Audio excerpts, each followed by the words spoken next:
قال الله سبحانه وتعالى في كلامه القديم والفرقان الحميد: أعوذ بالله من الشيطان الرجيم، بسم الله الرحمن الرحيم، فاسألوا أهل الذكر إن كنتم لا تعلمون. صدق الله العظيم.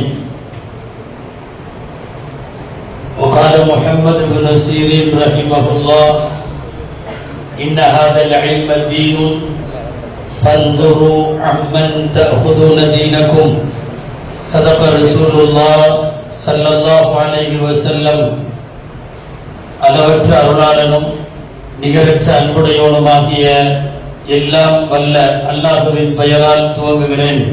அருமைநாயகம் முஹம்மது ரசூலுல்லாஹ் ஸல்லல்லாஹு அலைஹி வஸல்லம் அவர்களின் மீதும் நற்பாக்கியங்கள் நிறைந்த அவர்களுடைய உம்மத்தின் மீதும் குறிப்பாக இந்த உயர்ந்த அரங்கிலே பங்கேற்றிருக்கிற நம் அனைவர் மீதும் எல்லாம் வல்ல அல்லாஹுவின் நல்லருள் என்றென்றும் நிறைவாக உண்டாவதாக. ஆமீன். கண்ணியத்திற்குரிய அசாத்திதை கராம்கள், உலமாய கராம்கள், தொலபாய அஜீஸ் அனைவருக்கும் என் ஆரம்பமான அஸ்ஸலாமு அலைக்கும் வரஹ்மத்துல்லாஹி வபரகாத்துஹு. ஏறத்தாழ நிகழ்ச்சி முடிவடைகிற நேரத்தில் உங்களுக்கு முன்னால ஆன்லைன் முத்தாலான்னு ஒரு மாதிரியான தலைப்போடு நான் நிற்கிறேன். இங்க நிகழ்ச்சி நிரல் எனது கையிலே இருக்கிறது. இதுல போடப்பட்டதை படிக்கிறேன். சஜீதுத்தீன் பாக்கவி 12:40 முதல் 1:20 வரை. ஏறத்தாழ முடிக்கிற நேரத்தில் நான் துவங்கிக் கொண்டிருக்கிறேன். அன்பானவர்களே, முத்தாலாவை பற்றி உங்களிடம் நான் வார்த்தை சொல்ல வேண்டும். அதுல ஆஃப்லைன் முத்தாலா, அப்புறம் ஆன்லைன் முத்தாலா, அதை பத்தி கொஞ்சம் சொல்லணும். அதுக்கப்புறம் பயன் தரக்கூடிய ஆன்லைன் இணையதளங்கள் அது என்னன்னா, எதுல எல்லாம் போனா ஏதாவது நல்ல செய்தி கிடைக்கும் அப்படின்னு உங்கள்கிட்ட சொல்லணும். அதை விட முக்கியம், எந்த ஆன்லைன் சைட்டுகளுக்குள்ள போகவே கூடாதுன்னு சொல்லணும். அது அதை விட முக்கியம். இது எல்லாத்தையும் சொல்லுவதற்கு அல்லாஹ் நேரத்தில் பரக்கத் செய்வானாக.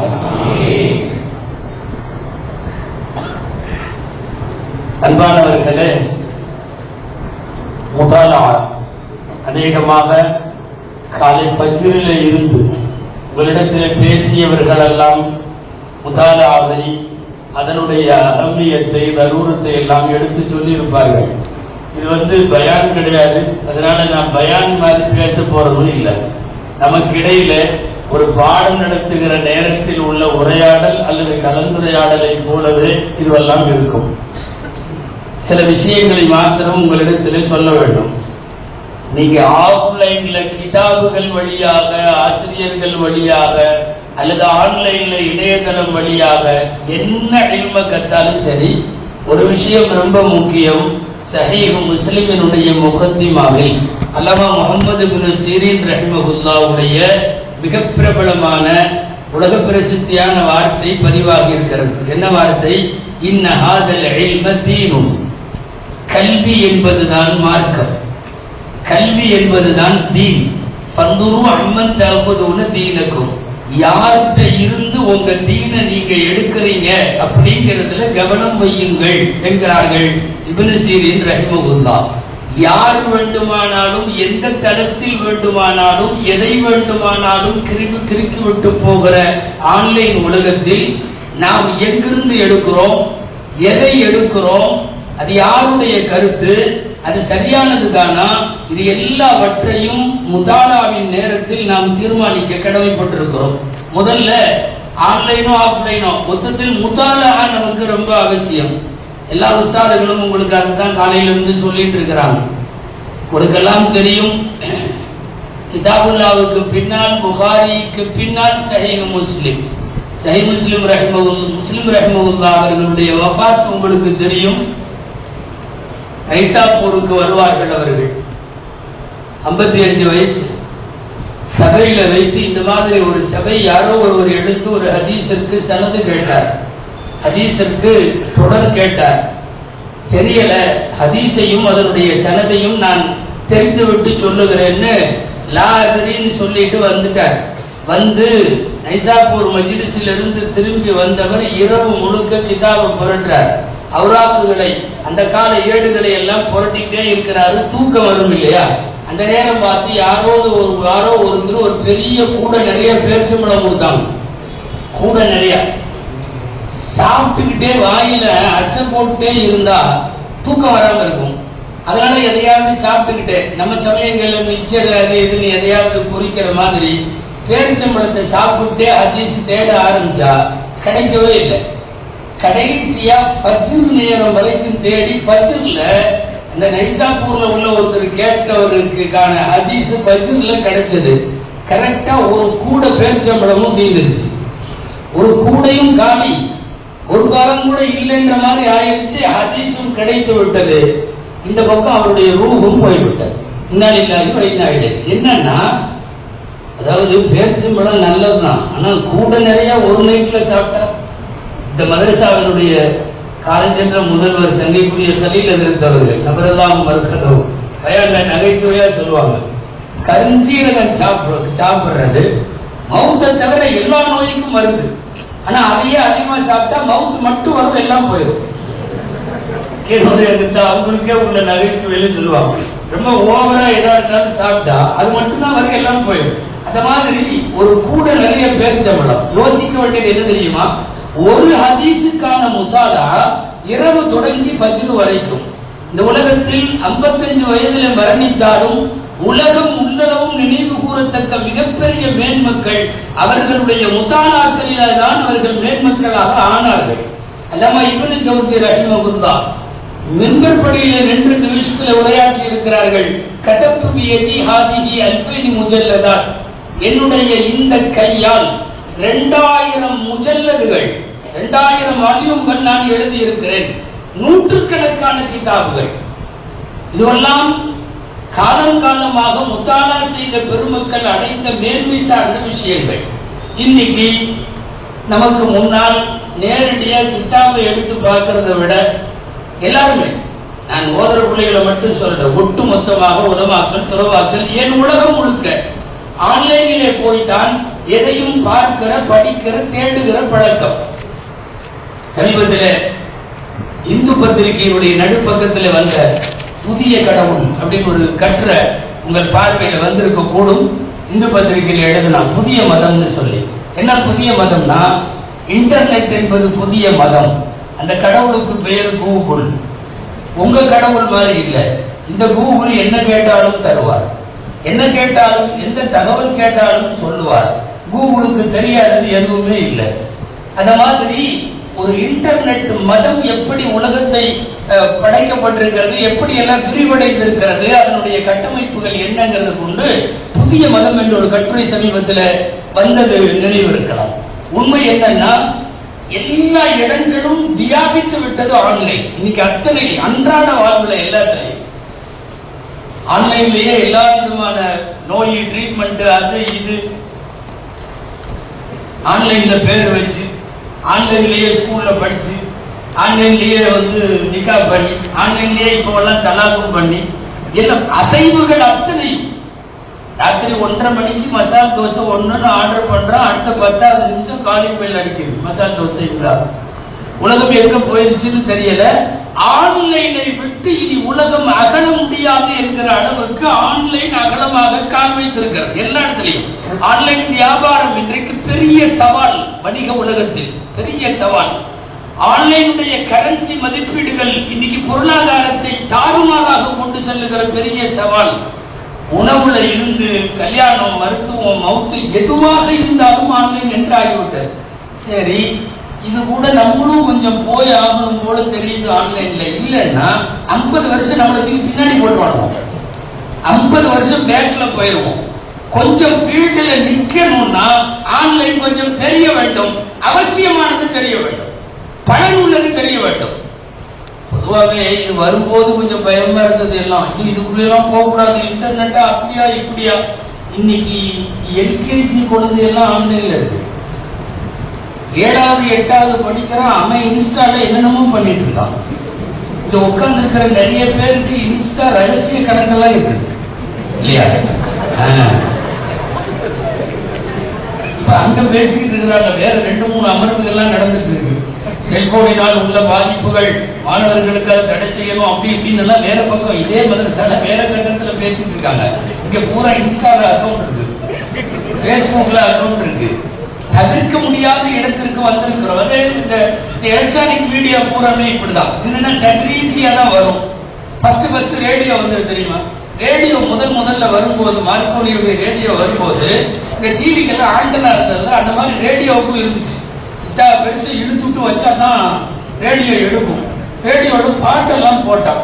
அன்னைக்கு இருக்கிற உலமாக்கள் பயங்கரமான சவுண்டு, சும்மால எல்லாம் ஹராம் ஹராம் பாட்டு கேட்டு உட்கார்ந்து இருக்காங்க. இப்படியா அந்த நேரம் குரான் ஓதலாமல்ல, அதான் இதான்னு. கொஞ்ச நாள் ஆயி அங்க வந்துச்சு, இங்க வந்துச்சு, டீ கடையில வந்துச்சு, சலூன்ல வந்துச்சு, எல்லா வீட்லயும் வந்துச்சு, அஜித் வீட்டுல வந்துச்சு, ஆஜியார் வீட்டுல வந்துச்சு, முடிஞ்சு அவ்வளவுதான். அப்புறம் டேப் ரெக்கார்டர் வந்தாரு. அப்ப பயங்கரமான சத்தமா இருந்தது. என்ன சத்தம்னா, ரேடியோ பரவாயில்ல, அவன் போடுற பாட்டு மட்டும் தானே கேட்போம், இது டேப் ரெக்கார்டர் நம்ம போட்டு எது வேணாலும் கேட்கலாம் இருக்கு. எனவே இது ஹராம். இது ஹராம்ங்கிறப்பவே ரேடியோ ஆட்டோமேட்டிக்கா ஹலால் ஆயிடுச்சு. ஆட்டோமேட்டிக்கா அது ஹலால் ஆயிடுச்சு. அப்புறம் என்னன்னா டேப் ரெக்கார்டர் கொஞ்சம் கொஞ்சமா எல்லா பக்கம் வந்து அதுல இதுல பஸ்ல, அதாவது பாட்டுள்ள பஸ்ல தான் ஏறாங்கிற மாதிரி ஆயிப்போச்சு. அப்ப அதுக்கப்புறம் என்னன்னா அதுவும் ஹலால் ஆகி டிவி வந்துச்சு. அப்பவும் நம்மள என்ன செஞ்சாரு தெரியுமா? அதாவது கேட்கறது, இது பாக்குறது ரொம்ப அநியாயம், இது ஆகவே ஆகாதுன்னாங்க. சில ஊர்கள்ல கிராமங்கள்ல டிவி வச்சிருக்கிற வீட்டை தள்ளி வச்சாங்க. ஏன்னா அந்த காலத்துல டிவி உள்ள வீட்டுக்கு ஆண்டு நாள் தான் பெருசு மாட்டிருக்கும், தெரியும் இவன் வீட்டுல டிவி இருக்கு அப்படின்னு. அப்புறம் அது கொஞ்சம் கொஞ்சமா ஆகி அதுல அட்வான்ஸ் எல்லாம் வந்து அதுல வீடியோ அப்படி இப்படி எல்லாம் வந்ததுக்கு அப்புறம் ஆட்டோமேட்டிக்கா டிவி அதெல்லாம் ஹலால் ஆயிடுச்சு.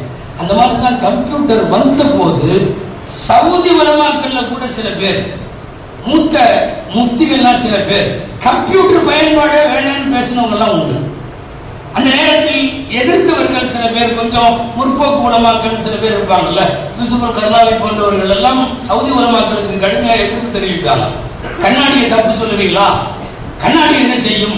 நீ பார்க்கறது காபாவை பாரு, நீ சினிமாவை பார்க்கிற, கண்ணாடி ஒன்றும் செய்யாது, நீ அதில் சினிமாவையும் பார்க்கலாம், இதுல காபாவையும் பார்க்கலாம், அப்படி இப்படின்னு எல்லாம் எழுதுனாங்க, விளக்கம் கொடுத்தாங்க. கொஞ்சம் கொஞ்சமா ஆகி கம்ப்யூட்டர் ஹலாலுக்கு வருது.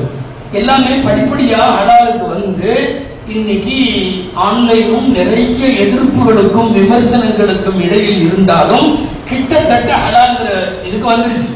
நாமளும் ஆன்லைன்ல சில விஷயத்தை தெரிஞ்சாலும் காரணம் இன்றைக்கு கேட்கப்படக்கூடிய நிறைய கேள்விகள் அதுலதான் வருது. அதுல மெயில்ல என் புருஷன் தலாக் அனுப்பிச்சிருக்காரு அப்படிதான் கேட்கிறாங்க. நேரடியா தலாக் சொன்ன காலமெல்லாம் போச்சு. ஆனா துபாயில இருந்து மெயில்ல அனுப்புறான் தலாக, இது இதான்னு கேட்கிறார். மொபைல் போன்ல நாங்க குர்ஆன் ஆயத்து ஓத கேட்கிறோம், அதுல சஜிதாவுடைய ஆயத்து வருது, சஜிதா செய்யணுமா அப்படின்னு கேட்கிறான். என்னன்னா சமீப காலங்களில் மசாயில்களும் எல்லாமே இந்த ஆன்லைன் ரிலேட்டடாவே ஆயிடுச்சு. இதுல கேட்டா சஜிதா செய்யணுமா, அதை எடுத்துட்டு பாத்ரூமுக்கு போலாமா, இன்னைக்கு உள்ள கேள்விகள்லாம் இந்த வளர்ச்சிக்கு பின்னாடி ஒவ்வொன்னா இப்படி வருது. நிறைய கேள்விகள். இன்னைக்கு இந்த டெஸ்ட் டியூப் பேபிங்கிறாங்க, செயற்கையான கருத்தரிப்பு, இது சம்பந்தமாக சில மதரசாக்கள்ல அதெல்லாம் சொல்லியும் கொடுக்குறாங்கன்னு நினைக்கிறேன். டெஸ்ட் டியூப் பேபியை பத்தி எக்கச்சக்கமான கேள்விகள். இதெல்லாம் என்னன்னா விஞ்ஞானமும் தகவல் தொழில்நுட்பமும் வளர வளர வளர இதெல்லாம் வருது. மல்டி லெவல் மார்க்கெட்டிங் என்று சொல்லப்படக்கூடிய தொழில் வணிக ரீதியான எல்லாம் ஆன்லைன் வர்த்தகம் தான். இதுவெல்லாம் இன்றைக்கு கூடுமா என்று கேட்கிறார்கள். நாமளும் கொஞ்சம் ஆன்லைன்ல எவ்வளவு பலன் தருமோ அந்த அளவுக்கு தெரிஞ்சு வச்சாகணும். அது வழியாகவும் சில ஞானங்களை பெற முடியுமானால் நம்ப தகுந்த சைட்டுகள்ல நம்பிக்கையான ஆட்கள்கிட்ட இருந்து கொஞ்சம் வரணும். இன்னொன்னு என்னன்னா, நாம இதுல எல்லாம் அட்வான்ஸா இல்லைன்னு முடிவு பண்ணி அவனா சில பேர் எல்லாம் ஆன்லைன்ல போய் பார்க்க ஆரம்பிச்சிட்டான். சமுதாயத்தை பிடிச்ச பெரிய முசீபத்தை என்னன்னா, நோய் வந்தா டாக்டர்கிட்ட போயிடறான், அதே மாதிரி வீடு கட்டணும்னா இன்ஜினியர்கிட்ட போறான், கேஸ் ஏதாவது ஃபைல் ஆனா லாயர்கிட்ட போயிடறான், மார்க்க மசாயில் ஆளுங்கிட்ட தானே வரணும், அவன் இன்டர்நெட்டுக்கு போயிடறான், நேரம் அங்க போறான். நீ நோய்க்கு நீ ஆன்லைனுக்கா போய் உனக்குள்ள வைரல் காய்ச்சல் என்ன செய்வதுன்னு கேட்டு நீ அது சொல்றபடி செய்வியா? டாக்டர்கிட்ட போற மாதிரி, லாயர்கிட்ட போற மாதிரி, இன்ஜினியர்கிட்ட போற மாதிரி துறை சார்ந்த விற்பனர்களிடம் செல்லுவதை விட்டுவிட்டு ஷரியத்தை போய் ஆன்லைனில் தேடுகிறார்கள். இப்போ ஆன்லைன்ல தேடுறப்ப அவனுக்கு 7 கூடமான விவரம் கிடைக்கிறது. முதல்ல அவனுக்கு ஆன்லைன்ல இப்படிப்பட்ட தரங்கள் எல்லாம் ஆகாதவை, இப்படிப்பட்ட தரங்கள் மட்டுமே ஏற்றுக்கொள்ளப்பட. முதல்ல ஒண்ணு தெரிஞ்சுக்கணும், ஆன்லைன்ல எதை நீங்க பார்த்தாலும் சரி தாறுமாறுலாம் நிறைய இருக்கும். இன்னைக்கு ஆன்லைன்ல பார்த்து பேர் வைக்கிறதுன்னு வைக்கிறான், அதுல போட்டிருக்கிற அர்த்தம் நிறைய தவறானது. இது உலமாக்களால் உறுதி செய்யப்பட்டது. அது ஒரு பாகம் மஃப்தூஹர், திறந்து வைக்கப்பட்ட வாசல். என்ன கர்மம் வேண்டுமானாலும் அதில் கிடைக்கும். நம்ம பையன் நல்லா உருப்படலாங்கிற ரேஞ்சில் அவன் சுதேசின்னு அடிப்பான். சுதேசின்னு அந்த பக்கம் சுதா நின்று ஆடிட்டு இருக்கும். அவன் அது ரிலேட்டடா உள்ளதையும் பக்கத்துல போட்டுருவான். நீங்க போட்டது என்னமோ சுதேசி தான். அந்த எழுத்துல என்னமெல்லாம் கிடைக்குதோ எல்லா பலாவும் இந்த பக்கம் வரும். இந்த பக்கம் சுதேசி தொழுக வைக்கவும் ஆரம்பிப்பாரு, அந்த பக்கம் சுதா ஆடவும் ஆரம்பிப்பாங்க. இது ஆன்லைனுடைய முசீபத்து. அதனால தெரிந்த அளவு மாத்திரமே, நன்கு தெரிந்த அளவு மாத்திரமே பலன் உள்ளதை சொல்லிக்கணும். இதுக்கு முன்னாடி ஆன்லைன் முத்தாலாவுக்கு முன்னாடி நான் ஒரு செய்தியை அழுத்தமா சொல்லிடுறேன். பரக்கத் என்பது, நல்லா கவனிக்கணும், பரக்கத் என்பது கிதாபுகளை எடுத்து பார்க்கறதுல தான் பரக்கத். இதை நீங்க பிற்போக்குன்னு நினைச்சாலும் பரவாயில்ல. இன்னைக்கு உள்ள சில இன்டலெக்சுவல்கள் அப்படி சொல்றாங்க, இதெல்லாம் பிற்போக்குத்தனம், அறிவுலகத்தை அறிவியல் வளர்ச்சியை ஏற்றுக்கொள்ள முடியாது. கிதாபை எடுத்து பாருங்க, அதனுடைய பரக்கத் வேற. ஒரு உஸ்தாதிடத்துல மண்டிட்டு ஓதி பாருங்க, அதனுடைய பரக்கத் வேற. ஆன்லைன்ல கல்வி, ஆன்லைன்ல முத்தாலா ருசிக்கிறதே இல்லை. நீங்க ஏதாவது நம்ம ஒரு தப்சீருக்கோ, ஒரு பயானுக்கோ, ஒரு சும்மா குறிப்புக்கோ, எதுக்காவது ஒண்ணுக்கு அந்த செல்ஃப்ல இருந்து அங்க இருக்கிற ஒரு மிஷ்காத்தையோ வெறுக்காத்தையோ என்னத்தையாவது அப்படி எடுத்து விரிச்சு அதுல பார்த்து ஒரு 2 வரி கிடைச்சதுன்னா அந்த சந்தோஷம் ஆன்லைன்ல குப்பையா போட்டு வச்சிருக்கான் அவ்வளோ அதுல வர்றதில்லை. நிச்சயமாக கிதாபுகளை எடுத்து முத்தாலா செய்வதை, என்ன அறிவியல் வளர்ந்தாலும் அதை மட்டும் விடாதீங்க. கிதாபுகளை எடுத்து அல்லது ஆசிரியர்களிடத்துல மண்டிட்டு. இப்ப கூட அங்க உலமாக்கள் மஜ்லிஸ்ல பேசினாங்க, ரொம்ப வருத்தத்தோடு பேசினார்கள். என்னன்னா ஆன்லைன்லயே இப்போ எல்லாம் பட்டம் கொடுக்குறாங்க. ஓதுறது பூராமே ஆன்லைன்லயே ஓதி ஆன்லைன்லயே பட்டம் கொடுத்து, அது பட்டு பயங்கரமா இருக்கு. 3 மாசத்தில் ஆலிம் பட்டம், சிஹாசித்தா ஃபுல்லுங்கிறான். 3 மாசம். ஆனா அங்க தர்பூசணி வச்சுட்டு கடையில உட்கார்ந்து இருக்கான். இன்னொருத்தர் பக்கோடா போட்டு உட்கார்ந்து இருக்கிறான். எல்லாருமே ஆன்லைன்ல இருக்கான். பக்கோடாவும் போயிட்டு இருக்கு, இந்த பக்கம் சைவ புகாரியும் வந்துட்டு இருக்கு. 2 நடக்குது. ஆன்லைன்ல போதி ஆன்லைன்ல எல்லாம் கொடுத்து ஆன்லைன்லயே பட்டம். அல்லாஹ் அக்பர். இது எங்க கொண்டு போய் சமுதாயத்தை விடுன்னு தெரியல. 15 எத்தனை மாசம் சமீபத்துல வேகமா விளம்பரம் வருது. 15 மாதங்களில் சிஹாசித்தா, அதாவது தௌரத்துல் ஹதீஸ்ல போய் நீங்க எல்லாம் ஓதுவீங்கல்ல, அந்த தௌரத்துல் ஹதீஸினுடைய அத்தனை கிதாபுகளும் சேர்ந்து 15 மாதத்தில் முடித்து உங்களுக்கு மௌலவி ஆலிம் பட்டம் பெறப்படும். நான் திரும்ப சொல்லுகிறேன், உஸ்தாதிடம் மண்டிட்டு ஒரு மதரசாவில் ஓதுவது போலவோ, ஆன்லைன்ல பார்க்காம கிதாபை கையில எடுத்து பார்க்கறது போலவோ உள்ள பரக்கத்து வேற எதுலையும் நிச்சயமா கிடைக்காது அப்படிங்கறது எடுத்துக்கணும். பொதுவா ஆன்லைன் முத்தாலாவுக்கு போறதுக்கு முன்னாடி கல்வி சிஸ்டமே ஆன்லைனை பொறுத்தவரை சரி அல்ல என்கிற கருத்தில் மூத்த உலமாக்கள் அகில உலக அளவில் உடன்படுகிறார். நீங்க ஜாமியுல் அஸ்கர்ல ஆன்லைன் கிளாஸ் நடக்குது, நான் இல்லைன்னு சொல்லல. ஆனா ஜாமியுல் அஸ்கருடைய பேராசிரியர் சைக்கல் ஜௌஹர் அவர் பேரு, அவருடைய பேட்டி சமீபத்தில் வந்திருக்கு. எங்களை சுற்றியும் போர் நடப்பதால் வெளிநாட்டு மாணவர்களை இவ்வாண்டு எங்களால் அனுமதிக்க முடியவில்லை. ஆயினும் நாங்கள் ஆன்லைனிலே திருப்தி இல்லாமல் நடத்துகிறோம். இப்போ பூரா வாரா இருக்கிறதுனால, இஸ்ரேல் பலஸ்தீன் லெபனான் சுத்தி எல்லா பக்கம் இருக்கிறதுனால அஸ்ஹருக்கு இது இல்லை, என்ட்ரன்ஸ் இல்லை, இந்த வருஷம் கொடுக்கல, இன்னும் கொடுக்கல இது வரைக்கும். என்னன்னா ஆன்லைன்ல நடத்துறோம், ஆனால் திருப்தி இல்லாம நடத்துறோம். ஆன்லைனுடைய கல்வி நமக்கு முன்னால பேசுறவங்க சொன்ன மாதிரி மாலுமாத்துகள் மட்டும் முக்கியம் அல்ல, அதோடு சேர்ந்து தலமுதியத்து வேண்டும். ஒரு ஆசிரியரிடத்தில் அமர்ந்து பாடம் படிக்க வேண்டும், கிதாபுகளை எடுத்து இந்த ஆன்லைன் கல்வியில உள்ள குளறுபடியில தர்பியத்து அறவே கிடையாது. ஏன்னா அவங்க எங்கேயோ இருப்பாங்க, நீங்க எங்கேயோ இருப்பீங்க. 2வது சந்தேகம் எல்லாம் கேட்டு கிளியர் பண்ண முடியாது. பாடத்திலேயே இருந்தா உடனே உஸ்தாதுக்கு கேட்கலாம், இது என்ன இப்படி போட்டிருக்கீங்களே என்னன்னு கேட்கலாம். இங்க ஆன்லைன்ல அந்த அளவுக்கு சந்தேகம் கிளியரன்ஸ் ஆகுறதெல்லாம் நடக்காது. இன்னொன்னு என்னன்னா, படிச்ச பாடத்தை திரும்ப படிக்க வைக்கிறதுங்கிறதெல்லாம் மதரசாக்கள்ல நடக்கும், அல்கால நடக்கும். மறுநாள் வந்து உட்கார்ந்தோம்னா வாசிப்போம். ஆனா முதல் நாள் பாடத்தை இங்க ஒப்பிக்கணும். இந்த எல்லா இதுவும் வந்து ஆன்லைன்ல கிடைக்காது. அதையெல்லாம் விட உங்களுக்கு எல்லாத்துக்கும் தெரிஞ்ச ஒரு விஷயம், ஆன்லைன் எக்ஸாம் எப்படி நடக்குது நமக்கே தெரியும். அச்சு அசலா அழகா புக்கை விரிச்சு வச்சு காப்பி பண்ணி இது பண்ணி உள்ள ஏற்றி விட்டுறான். ஒரு 2-3 வருஷமா படிப்புடன் சேர்ந்த அரபிக் கல்லூரிகள்ல எல்லாமே பாஸ். என்னடா எல்லாமே பாஸ், எல்லாமே 80-90 வாங்குறீங்கன்னா எல்லாம் ஆன்லைன் பரீட்சை. ஆன்லைன் பரீட்சைன்னா என்ன தெரியுமா, கிதாபை விரிச்சு வச்சு அநேகமா அந்த முசன்னிப்பு எழுத சொன்னாரப்போ கூட இவ்வளவு தெளிவா எழுதுவாரான்னு தெரியல, அப்படியே ஏற்று விடுறான். பூரா மார்க் 90 மார்க். ஆன்லைனினால் திருப்புதல்கள் மட்டுமல்ல, எக்ஸாமுகள் எல்லாம் வீணாகி போய்விடுகிறது. கொரோனாவுடைய கஷ்ட காலத்தில் ஒரு ஆன்லைன்ல உட்கார்ந்து பாடம் நடத்தலான்னு சில மதரசாக்கள் நடத்தி நாங்க பட்ட பாடு. சமயங்கள்ல பையன் கூட அவங்க அம்மாவும் உட்காந்துருக்கு, அவன் தங்கச்சியும் உட்காந்து. என்ன நல்ல காரியம் தானே, அதற்கு பாடம் நடத்துறாரு, வேற என்ன. நான் அதற்கு பாடம் நடத்தும் போது இப்படி சைடுல வந்து ஒருத்தர் 2 பேர் உட்கார்ந்தா எல்லா முத்தாலாவும் வேற மாதிரி போயிடும், சரியா வராது இல்லையா.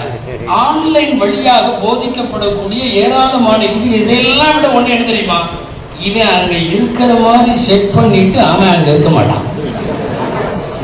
நீங்க சிரிக்கிறதுலயே தெரியுது அப்படிதான் பண்ணிருக்கீங்கன்னு. அவன் இருக்க மாட்டான், அங்க இருக்கிற மாதிரி அங்க காட்டிட்டு இருக்கோம் ஆன்லைன்ல, அவர் இருக்க மாட்டார். இந்த மாதிரியான ஏராளமான குளறுபடிகள் ஆன்லைன் வழியா நடக்குது. பொதுவாகவே இந்த கம்ப்யூட்டர் இந்த கண்டுபிடிப்புகள்லாம் ஒரு கட்டத்துக்கு மேல கை கொடுக்காது. அல்லாம தர்ஜி உஸ்மானி சாப் அவங்க வந்து அவங்களுடைய ஒரு கட்டுரையில சமீப அகல் கா டாயிரா காரணம் ஒரு கட்டுரை எழுதியிருக்கிறாங்க முஃப்தி தர்ஜி உஸ்மானி சார். அதுல ஒரு இடத்துல எழுதுறாங்க, கம்ப்யூட்டர் வந்து ஒரு முசீபத்து அப்படிங்கிற மாதிரி எழுதிட்டு, என்னன்னா அதுல ஃபீட் பண்ண விஷயத்தை கேட்டா கரெக்டா ஆன்சர் கொடுத்துரும். ஏன்னா ஆல்ரெடி அதுல மர்கூஸ் ஃபீட் பண்ணிருக்காங்க, அதனால கேட்டா கரெக்டா சொல்லிடும். ஆனா அதுல இல்லாததை கேட்டா என்ன சொல்லணும், தெரியாதுன்னு சொல்லணும், ஐ டோன்ட் நோன்னு கொடுக்கணும், தப்பா பதில் கொடுக்குமா. சொல்றாங்க, கம்ப்யூட்டரிடம் தெரியாததை கேட்டால் தெரியாது என்று சொல்லாது, எனக்கு தான் அது நீ சொல்லணும், கம்ப்யூட்டர் அப்படி சொல்லாது, நீ கேட்கறதுக்கு பதிலா வேற என்னத்தையோ கொடுக்க ஆரம்பிச்சிடும். ஆன்லைனுடைய குளறுபடிகள்ல கணினிக்கு பின்னாலே வந்த குளறுபடிகள்ல இது எல்லாமே உண்டு. இதை தாண்டி நான் ரொம்ப நேரம் பேச முடியாது, முடிக்க வேண்டும். ஒரு சுருக்கமான ஒரு உருதுவனுடைய குலாசாவை ஹஜ்ரத் அவர்களும் பெற வேண்டும். அன்பானவர்களே, நமக்கு முன்னாடி உங்களுக்கு அரபிக் கல்லூரி மாணவர்கள் உலமாக்களுக்கு எல்லாம் தெரியும், மக்தபத்து ஷாமிலா ஒரு பெரிய கிஃப்ட். 2012, அதுக்கு பிறகு 19, அதுக்கு பிறகு 23 தொடர்ந்து கிதாபுகள் பதிவேற்றம் செய்யப்பட்டு 8000 கிதாபுகள் இன்னைக்கு உள்ளது. மக்தபத்து ஷாமிலா கம்ப்யூட்டர்ல நம்மள்ட்ட எல்லாத்துக்கையும் அல்லது இனிமேல் இருக்க வேண்டிய விஷயம் 70 லட்சம் சபா, 7 மில்லியன் சபா. நாம் அல்ல, நம்முடைய 5 தலைமுறை ஆயுட்காலம் உட்கார்ந்து தொடர்ந்து படிச்சாலும் முதாலா செய்ய முடியாது. இன்னைக்கு ஆன்லைன்ல முதாலாவை ஊக்கப்படுத்த வேண்டும் என்பதற்காக வேண்டி செய்யப்பட்ட மிகப்பெரிய ஏற்பாடு மக்தபத்து ஷாமிலா. இப்போதும் 8000க்கு மேலேயும் இணைப்பு நடந்து கொண்டிருக்கிறது. 70 லட்சம் சபாக்கள் எல்லா தலைப்புலையும். நீங்க தப்சீர்ல தேடுங்க, ஹதீஸ்ல தேடுங்கன்னு இல்ல, எத்தனை ஃபன்னு உலகத்துல இருக்குமோ அத்தனை ஃபன்னிலையும் உள்ள கிதாபுகளை மக்தபத்து ஷாமிலா தருகிறது. சில முக்கியமான அரபு செய்திகள் நீங்க என்னத்தை கேட்டாலும் முதல்ல அதுதான் வரும், நல்லா தெரிஞ்சுக்கணும். அதுல கொஞ்சம் வஹாபியத்துடைய வாடை இருக்கும். ஏன்னா நம்மளுடைய தக்லீத் அஹ்மினல் மதாஹிபில் அர்பஆவ அவ்வளவு சீக்கிரமா ஏற்றுக்கொள்ளாத சில சைட்டுகள் தான் முன்னணியில இருக்குது. இருந்தாலும் சஹீஹான ஹதீஸ்களையும் சஹீஹான கிதாபுகள்ல இருந்த ஹவாலாவோடு காட்டப்பட்டால் அங்கிருந்து சிலது எடுத்துக்கலாம், பரவாயில்லைங்கிற மாதிரி சிலது இருக்கிறது. உதாரணம் இல்ல, தப்சீர் பார்க்கணும், altafsir.com ஒன்னு இருக்கு, altafsir.com ஒன்னு இருக்கு. இந்த ரெண்டே போதுமானது. மௌகிஉ அஹ்லி தப்சீர் ஒன்னு இருக்கு. இதையெல்லாம் போய் அடிச்சோம்னா ஒரு ஆயத்துக்கு 15 கிதாபுகளுடைய தப்சீர்களை ஒரு இடத்துல கொடுக்குறாங்க. ஒரு சவால், எனக்கு லாரை பப்பிக்கு வேணும், தப்சீர் வேணும், லாரை பத்திரிகையில போய் இந்த சைட்டுகள்ல அடிச்சு விட்டா லாரை பத்திரிகையில வந்து ரூல் மகானி என்ன சொல்றாங்க, குர்துபி என்ன சொல்றாங்க, ரூல் பயான் என்ன சொல்றாங்க, எல்லா தப்சீர்களும் வருகிறார். இதுவெல்லாம் உலமாக்கள் எப்போதும் கையில வைத்திருக்க வேண்டிய நமக்கு அதிகம் பயன் தரக்கூடிய. சரி, தப்சீர் அப்படி ஹதீஸ்ல ஏதாவது வேணும், ஹதீஸ்ல வேணும். பெரிய துரதுசனியா ஒன்று இருக்கு, சுன்னா ஆன்லைன் அப்படின்னு ஒன்று இருக்கு, மௌகிஉ அஹ்லி சுன்னத்தி வல் ஜமாஅன்னு ஒன்று இருக்கு. இந்த 3 சைட்டுகள் குறிப்பாக சொல்லலாம். இவைகள் ஹதீஸ்களை நாம் தமிழ்ல கூட தமிழ் ஹதீஸ் பிரவுசர் அப்படின்னு தமிழ்லயே அடிக்கணும். தமிழ் ஹதீஸ் பிரவுசர் முழுக்க அப்படியே வருகிறது. தமிழ்ல எல்லா கிதாபு வருது. உள்ளுக்குள்ள போய் அம்தனம்னா பாபு வருது, அதுக்குள்ள போய் அம்தனா வருது. தமிழ் தர்ஜுமாவோடு ஹதீஸ்கள் வருகிறது. எனவே தப்சீர்களுக்கு வேண்டுமானாலும் தளங்கள் இருக்கிறது. ஹதீஸ்களுக்கு இந்த துரருசனியா மாதிரி சுன்னா ஆன்லைன் மாதிரி உள்ளதெல்லாம். வேறு ஏதாவது இன்றைக்கு வரையும் உலகத்தில் நடைபெற்றுக் கொண்டிருக்கிற முக்கியமான சில செய்திகள், அது குறித்த கட்டுரைகள், ஆய்வுகள், தரீகுல் இஸ்லாம்னு சொல்லி ஒரு அரபு சைட்டு, அதுல அரபு கட்டுரைகள், அதுல எல்லாம் இருக்குது. பயானு, அது இது தப்சீர் எல்லாம் இருக்கும். நவீன காலமாக உலகை உலுக்கி கொண்டிருக்கக்கூடிய ஏதாவது மசாயில்கள், அது குறித்த என்னென்ன செமினார் நடந்தது, தீர்வுகள் என்ன, இதெல்லாம் அதுல இருக்கு. உங்களுக்கு கேள்விப்பட்டிருக்கலாம், நீங்க சூடான் உலமாக்களும் துருக்கி உலமாக்களும் மிக அதிகமாக பங்கேற்றிருக்கிற தளம் அலூகா என்ற ஒரு தளம். மௌகிஉல் அலூகா நீங்க அடிச்சு பார்க்க வேண்டிய தளம். மௌகிஉல் அலூகா முழுக்க இல்லை என்றாலும் ஓரளவு அஹ்லு சுன்னத் வல் ஜமாஅத்துக்கு கொஞ்சம் நெருக்கமா இருக்கும். எடுத்த உடனே வந்து தமிழ்நாட்டில் இருக்கக்கூடிய சுன்னத் வல் ஜமாஅத்தினுடைய போங்க அத்தனையுமே உலமாய சவுதிகள்கிட்ட நிறைய ஒண்ணு பிதாத்தா இருக்கும், ஷிர்கா இருக்கும், குஃப்ரா இருக்கும். அந்த அளவிற்கு சொல்லுவதில்லை அவர்கள். இருப்பினும் கூட நம்மிடம் இருந்து கொஞ்சம் வேறுபடுவார்கள் சில விஷயங்களில். ஆனா பார்க்க வேண்டிய தலங்களில், தேட வேண்டிய தலங்களில் மௌகிஉல் அலூகா முக்கியமான இடம் வகிக்கிறது. குறிப்பாக நபிமார்கள், சஹாபாக்கள், காலங்களுடைய வரலாறுகளை படிக்க விரும்புபவர்கள், ஆயத்தினுடைய அஸ்பாபு நுசூலுடைய பின்னணியை தெரிந்து கொள்ள விரும்புவார்கள். இதெல்லாம் அவங்க தனித்தனி கருத்து வச்சு தனித்தனி உள்ளுக்குள்ள உள் இடுகைகளாக நிறைய மௌகிஉல் அலூகாவில வைத்திருக்கார். அப்புறம் நெட்டில் போய் தேடக்கூடிய எல்லாருக்கும் தெரியும், சைதுல் ஃபவாயிதுன்னு ஒரு சைட்டு, கிபார் உலமா சவுதியா, அதுதான் அவங்க இயக்கிறவங்க. சவுதியினுடைய உலமாக்களில் பெரியவர்கள், மூத்தவர்கள், அதனுடைய முக்கியமான பொறுப்புல அவங்க இருக்கிறாங்க. சைதுல் ஃபவாயிது மிக முக்கியமான ஒரு இணையதளம். நான் ஆரம்பத்திலே சொல்லிடுறேன், இதுல இருக்கக்கூடிய உலமாய சவுதிகள் எல்லாமே நம்ம அகீதாவோட ஒத்து போவாங்கன்னு சொல்ல முடியாது. இதை விட தெளிவா ஒரு விஷயம் தெரிஞ்சுக்கணும், எந்த சவுதி ஆலிம் பயான் பண்ணாலும் ஒரு 3 விஷயம் இல்லாம பயானுக்குள்ள அவங்க பயான் நடக்கவே நடக்காது. ஒண்ணு என்னன்னா, பயானு முடியறதுக்குள்ள எப்படியாவது இப்னு தைமியா கண்டிப்பா வந்துருவார். இப்னு தைமியா இல்லாம அரபு உலமாக்களுடைய பயான் கிடையாது. முஹம்மது பின் அப்துல் வஹாப் இல்லாமல் அரபு உலமாக்களுடைய பயான் என்பது கிடையாது. இந்த மாதிரி இந்த ரெண்டையும் தாண்டி எப்படியாவது ஒரு அரை மணி நேர பயானுக்குள்ள 2 தடவையாவது அல்லாம அல்பானியை பத்தி சொல்லுவாங்க. அல்பானி ஹதீஸ்களை தரம் பிரித்ததில் மிகப்பெரிய திறமையாளர் என்பதில் மாற்று கருத்து இல்லை. ஆனால் அல்பானி அவர்களால் ஹதீஸ் கலைகளில் வெளித்தள்ளப்பட்ட நிறைய ஹதீஸுகள் கொஞ்சம் சர்ச்சைக்குரியவையும் கூட. சொல்ல போனா இங்க இருக்கிற தமிழ்நாட்டுக்கார அல்பானியே சொன்னாலும் ஏற்றுக்க மாட்டான், அது வேற.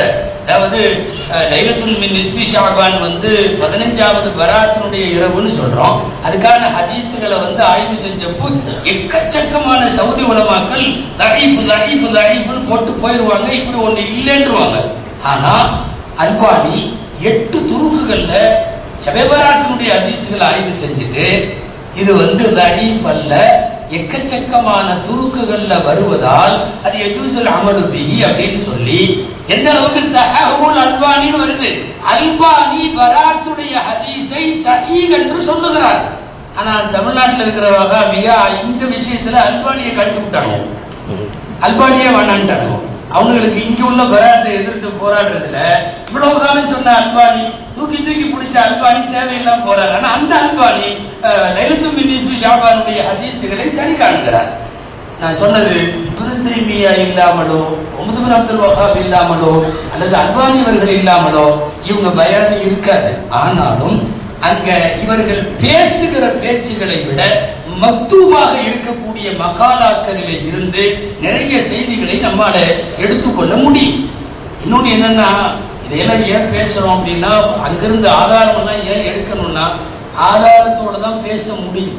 இனி உள்ள காலத்துல நம்ம சும்மா யாரோ சொன்னாங்க எனக்குன்ட்டு எல்லாம் பேச முடியாது. அவன் மீட்டிங் முடிச்சு கீழே இறங்குறப்பவே இது எந்த கிதாப்ல வருதுங்கிறான். இல்லைன்னா போன் போட்டு அந்த கிளிப்பை மட்டும் அனுப்பிச்சு நீங்க போன வாரம் இதை பேசிருக்கீங்க, இது எந்த கிதாப்ல வருதுன்னு கேட்கிறாங்க. ஆதாரத்தோட தான் பேசணும். ஆதாரம் இல்லாம ஹதீஸா இருந்தாலும் சும்மா ஒன்றும் சொல்ல முடியாது. அது எங்க வருகிறது என்னங்கிறது எல்லாம் சொல்ல வேண்டிய பொறுப்பு இருக்கு. ஒரு காலம் இருந்தது எதை வேணாலும் சொல்லுவாங்க. நிறைய அழிவானதும் மௌதுவானதும் வந்ததே அதுல தான். யஹ்யா மயின் ரஹிமஹுல்லாஹ் பெரிய பெரிய ஹதீஸ்களை வல்லுனர். அதே மாதிரி அஹ்மது பின் ஹம்பல் ரஹ்மத்துல்லாஹி இந்த 2 பேர் தான் உலகத்திலேயே ஹதீஸை எழுதினவங்க. கிதாபுல் ஹதீஸ்ல 4 பேர் தான் பெரியார். 4 பேர் மட்டும். அந்த 4 பேர் எழுதின மாதிரி வேற யாரும் எழுதுனது இல்லை. ஒன்னு அஹ்மது பின் ஹம்பல் ரஹ்மத்துல்லாஹ், இன்னொன்னு அலி இப்னு மதீனி ரஹ்மத்துல்லாஹ் புகாரி இமாமுடைய உஸ்தாத், அடுத்து யஹ்யா இப்னு மயின் ரஹ்மத்துல்லாஹ், அடுத்து அபூ ஸுரா அர்-ராஸி ரஹ்மத்துல்லாஹ். இந்த 4 பேர் எழுதின மாதிரி உலகத்திலேயே யாரும் ஹதீஸ் எழுதல. இவங்க 4 பேர் தான் கிதாபுல் ஹதீஸ்ல. காலையில சங்கைக்குரிய அஹ்மது அவர்கள் அபூ ஸுரா ரஹ்மத்துல்லாஹி பத்தி சொன்னாங்க இல்லையா, தல்கீன்ல ஹதீஸ் இருந்து படிச்சுட்டு வஃபாத்தானாங்கன்னு. அந்த அபூ ஸுரா ரஹ்மத்துல்லாஹ் இவங்க 4 பேர் தான். இதுல 2 பேர் பள்ளிக்கு தொழுக போறாங்க. 2 பேரும் ஃப்ரெண்டு, 2 பேரும் ஒரு காலம், 2 பேரும் பிரியவே மாட்டாங்க, 2 பேரும் ஜாலியா பேசிக்கிறவங்க. யாரு? அஹ்மது பின் ஹம்பல் ரஹ்மத்துல்லாஹி, யஹ்யா இப்னு மயின் ரஹ்மத்துல்லாஹ். உள்ள போனா ஹதீஸ் தரிசனம் நடந்துட்டு இருக்கு. ஒருத்தர் பேசிட்டு இருக்காரு. ஹதீஸ்னா ஏதோ சனதெல்லாம் அறிவிச்சுட்டு சொல்றாரு. ஹதீஸ்னா யஹ்யா இப்னு மயின் அஹ்மது பின் ஹம்பல்ங்கறாரு. இவங்க 2 பேரும் தான் உள்ள போயிருக்காங்க.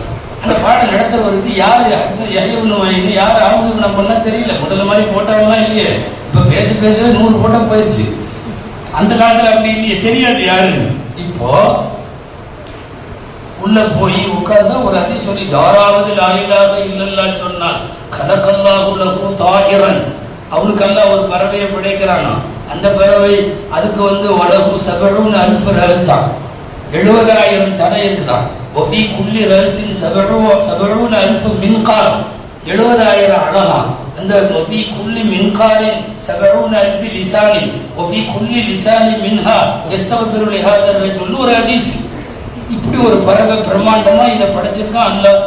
அஹ்மது பின் ஹம்பல் ரஹ்மத்துல்லாஹி, யஹ்யா இப்னு மயின் 2 பேரும் யோசிக்கிறாங்க, நம்மளுக்கு இந்த ஹதீஸ் தெரியாது. ஆனா நாம சொல்றதா இந்த ஆள் சொல்லிட்டு இருக்காரு. சரி எதுக்கும் போய் கேட்போம்னு பக்கத்துல யஹ்யா இப்னு மயின் ரஹ்மத்துல்லாஹ் தான் போனாங்க. கொஞ்சம் வெடிக்கிற மாதிரி டைப் அவங்க. நீங்க ஹதீஸ் தான் நடத்துறீங்க. ஆமா, இப்ப சொன்ன ஹதீஸ் எங்க வருது? அதான் சொன்னேன், யஹ்யா இப்னு மயின் அஹ்மது பின் ஹம்பல். நான் தான் யஹ்யா இப்னு மயின், அவர்தான் அஹ்மது பின் ஹம்பல் கொடுத்துட்டு இருக்கார். அல்லாஹ்வியா நாங்களும் இந்த ஹதீஸை கேள்விப்படல. அந்த டக்குன்னு அவர் இன்னும் நம்ம காலத்துல வாழ வேண்டியவர் என்னமோ தெரியல. அப்படி என்ன உலகத்திலேயே நீங்க 2 பேரும் தான் யஹ்யா இப்னு மயின் அஹ்மது பின் ஹம்பலா? வேற யாருமே இல்லையா? சொன்னாங்க. அப்ப நீ சொல்றது வேற யஹ்யா இப்னு மயின் அப்படிதான் வச்சுக்குவேன். அதுக்கப்புறம் அங்க நிக்கல, இவங்க வந்துட்டாங்க. சொன்னாங்க அஹ்மது பின் ஹம்பல் ரஹ்மத்துல்லாஹி அலைஹி, தயவு செய்து நாம எதையெல்லாம் தொகுத்தமோ அதையெல்லாம் கரெக்டா ஒரு பட்டாளத்திட்ட கொடுத்து இதை பாதுகாக்க வேண்டிய பொறுப்பு நமக்கு இருக்குது அப்படிங்கிறது இந்த ஒரு ஆளு நமக்கு புரிய வச்சுட்டார். யாரு? ஒரே ஒருத்தர் பண்ணார். ஆதாரம் இல்லாம என்னத்தையாவது அடிச்சுடுற காலங்கள் எல்லாம் நம்ம தாண்டிட்டோம். அடிச்சுடுறதுன்னு சொல்ல முடியாது. ஆதாரம் அப்ப கேட்கல. பேசுபவர்களின் மீது உள்ள நம்பிக்கையில் அல்லது அமல் செய்யும் ஆர்வத்தில் எதுல வருதுன்னு கேட்கல. இன்னைக்கு நம்மள்ட்ட அப்படி கேட்கிற காலம். எனவே இந்த ஆதாரங்களை சொல்ல வேண்டும். கடைசி செய்தி, நான் இதை சொல்லி முடித்துக் கொள்ளுகிறேன். இதெல்லாம் நீங்க போக வேண்டிய சில தலங்கள், ஆனா போகவே கூடாத தலங்கள் நிறைய. இந்த ஷியாக்களுடைய தலங்கள்லாம் இப்ப வந்திருக்கு. எந்த அளவுக்கு ஆயிடுச்சு அப்படின்னு சொன்னா, நாம போய் எதையாவது பயான தேடுறோம், ரொம்ப நேரம் வரைக்கும் அது ஷியா சைட்டா சுன்னத் ஜமாத் சைட்டானே தெரிய மாட்டேங்குது. நம்மளுக்கு அதை பார்த்து எடுத்து சில பேர் பயானம் பண்ணி முடிச்சிடறாங்க. கொஞ்சம் உத்து பார்க்கணும், மேல இருந்து கீழே வரையும். ஆனா எங்கேயாவது ஹுசைன் ரலியல்லாஹு அன்ஹு ஹுசைன் அலைஹிஸ்ஸலாம்னு போட்டிருப்பாங்க, எங்கேயாவது ஜாஃபர் அலைஹிஸ்ஸலாம்னு போட்டிருப்பாங்க. இந்த சில வார்த்தைகள் அடையாளங்கள் அந்த கருத்து ரீதியானதை வச்சு அல்லது தெரிஞ்சு ஷியாக்கள் சைட்ல இருந்து, ஏன்னா சிலது ஷியானே தெரியும், சிலது ஷியான்னு தெரியாது. உதாரணமா நஹ்ஜுல் பலாகான்னு ஒரு சைட்டு, நல்ல செய்தி நிறைய கொட்டி கிடக்குது, ஆனா முழுக்க முழுக்க ஷியாத்தனமான இது நஹ்ஜுல் பலாகா. மௌஜுல் மீசான் அப்படின்னு ஒரு சைட்டு, நிறைய கட்டுரைகளுக்கோ இதுக்கோ நம்ம போய் பார்க்க போவோம். உள்ள பார்த்தா சன்னமா சொருகி வச்சிருப்பாங்க. ஒரு பேராவுக்கு 2 பேராவுக்கு இடையில ஒரு வரி ஷியாக்களுடைய வரி போடும். தரசாத் அல் இமாமில் மஹ்தி அப்படின்னு சொல்லி ஒரு சைட்டு இன்னைக்கு வரைக்கும் ஷியாக்களுடைய உலகத்தில் நடக்கிற செய்திகள் எல்லாமே அதுல வரும். ஒண்ணுமே தெரியாத, தெரிஞ்சிருந்துச்சுன்னா அட்ரஸ் தெரிஞ்சா போக மாட்டோம். தெரியாம ஓகே அத்திபியான் அவ்வளவுதான். அத்திபியானுக்குள்ள போய் அங்க பேர நாம கேள்விப்பட்ட அதிசயம் உள்ள இருக்கும். அது அல்லாத வேற சில செய்திகளும் உள்ள இருக்கும். இதெல்லாம் உள்ளேயே போக முடியாது. எல்லாம் விட ரொம்ப முக்கியம், இந்த காலத்தில் காதியானிகள் இணையதளங்களிலே கொடிகட்டி பறக்கிறார்கள். அகமதியா இந்த பேர் எங்க கண்டாலும் அகமதியான்னு வந்துருச்சுனாவே தளத்தை உடனே க்ளோஸ் பண்ணிடணும். அகமதியா ஆருக்கு, அகமதியா .in, மௌகீபுல் அஹ்மதியா, இஸ்லாம் அஹ்மதியா, எக்கச்சக்கமான சைட்டு. சொல்ல போனா சரியான சுன்னத் ஜமாத்துக்காரங்கள்ட்ட கூட இல்லாத சைட் எல்லாம் அவங்க வச்சிருக்காங்க. கொடுமை என்னன்னா ஆன்சரிங் இஸ்லாம்னு ஒரு சைட்டு, இஸ்லாமிய கேள்வி பதில். நீங்க என்ன கேள்வி போட்டாலும் அடுத்து பதில் சொல்லுவான். ஆன்சரிங் இஸ்லாம்னு வச்சிருக்கான். நிறைய பேர் அவாமுகள் அந்த முஸ்லிம் சைட்டு நினைச்சுக்கிட்டு போய் கேள்வியை உள்ள போடலாம். ஆன்சரிங் இஸ்லாம்ல பதில் சொல்றது பூரா காதியானி, பூரா காதியானி. மிர்சா குலாம் அஹ்மது இல்லாம ஒரு சப்பாவும் இருக்காரு. மௌகீப் பேச்சு ஒண்ணு வச்சிருக்கிறான். இது எல்லாமே காதியானிகளுடைய சைட்டுகளாக இருக்குது. இதுல தமிழ் சூழலில் நிறைய தமிழ், இங்கிலீஷ், அரபி எல்லாத்துலயும் வர்ற மாதிரி இந்த நீங்க பார்த்திருப்பீங்க, கேள்விப்பட்டிருப்பீங்க. இஸ்லாம் கல்வின்னு ஒரு தளம். நான் முதல்ல சொல்லி விடுகிறேன், இவர்கள் மதுகபை ஏற்பதில்லை. ஆனாலும் கூட தர்ஜுமா மட்டும் என்று இருக்கக்கூடிய எக்கச்சக்கமான ஹதீசுகளுடைய ஒரு மௌசூஆ அவர்கள் தருகிறார்கள். தமிழ்ல தரலாம், இங்கிலீஷ். அவன் எழுதுற விளக்கம் நமக்கு ஏற்றுக்க முடியாது. இது பார்ப்பதற்கு வேற பல்வேறு சர்வதேச அளவில் உள்ள அறிவியல் சார்ந்த தலைப்புகளை எல்லாம் பார்ப்பதற்கு அவங்க இருக்கும். இன்னைக்கு நல்ல நிறைய மூத்த உலமாக்கள் எல்லாம் கூட தனித்தனியா, குறிப்பா இல்லாம முஃப்தி தக்கி உஸ்மானி சாப் அவர்கள் அவங்க தனியா தக்கி உஸ்மானி.com வச்சிருக்காங்க.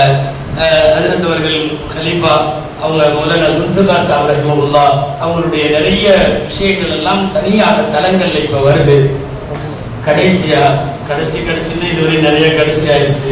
ஒரே ஒரு செய்தியோடு முடிக்கிறேன். தயவு செய்து மார்க்கம் தாண்டி மற்றவைகளில் கவனம் செலுத்தி வெறுமனே ஆபாசம், பொழுதுபோக்கு, என்டர்டைன்மெண்ட் இதுல மாத்திரம் இணையதளத்தை பயன்படுத்தி வீணாயிர வேண்டாம். புதுசா பரவி கொண்டிருக்கிற இளைய சமுதாயத்துக்கு உள்ள ஒரு வியாதிக்கு பேரு ஐஏடின்னு பேரு. உளவியல் வல்லுநர்கள் சொல்லுகிறார்கள், இன்டர்நெட் அடிக்ஷன் டிசார்டர் அப்படின்னு அந்த நோய்க்கு பேரு. ஐஏடின்னு சொல்றாங்க சுருக்கமா. சமீப காலங்களில் 20 வயது சார்ந்தவர்களை பெரிய மனச்சிதைவுக்கு ஆளாக்கி இருக்கிறது ஆன்லைன் சமாச்சாரம். ஆன்லைன்ல எப்ப பார்த்தாலும் சிதை இருக்கிறது. இது ரொம்ப மோசமான இதுக்கு கொண்டு போய் சேர்க்கிறது. மூளையினுடைய செல்களை எடுத்து மேல்நாடுகள்ல ஆராய்ச்சி செஞ்சதுல, பொய்யெல்லாம் இது உண்மை, செல்களை எடுத்து ஆராய்ச்சி செஞ்சதுல போதை பழக்கத்தில் தொடர்ந்து அடிமையாக இருப்பவனுடைய செல்களும் தொடர்ந்து ஆன்லைனுக்குள்ள இருக்கக்கூடியவனுடைய செல்களையும் ரெண்டையும் ஒப்பிட்டு பார்த்தா ரெண்டும் சரியா இருக்கும். நீங்க கிட்டத்தட்ட போதைக்கு அடிக்ட் ஆயிருக்கிற மாதிரி ஒரு சூழ்நிலை ஆன்லைன் மூலமாக ஏற்படுகிறது என்பதையும் கவனத்தில் கொள்ள வேண்டும். எனவே நல்ல தளங்களை தேர்வு செய்யுங்கள், அல்லாத தளங்களை தவிர்த்து வெல்லுங்கள்.